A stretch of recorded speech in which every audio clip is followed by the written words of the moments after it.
natin siya.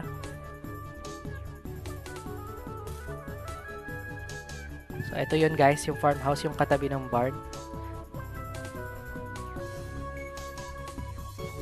So, ayan, punta daw tayo sa second floor.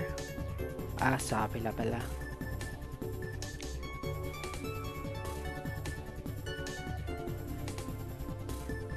Then, ito, kausapin natin siya guys.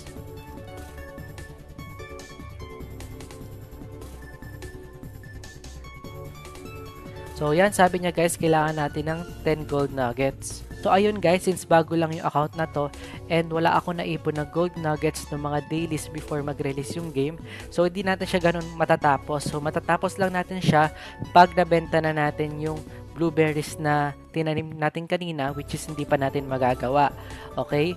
So, i-skip na natin to guys. So, ang sasabihin ko na lang sa inyo, after nyo makakuha ng gold nuggets, so feel ko meron na kayong gold nuggets na 10, and babalik kayo kay Young Botan, and magkakaroon kayo ng level 1 Flarpy. So, re-regaluhan niya kayo ng level 1 Flarpy.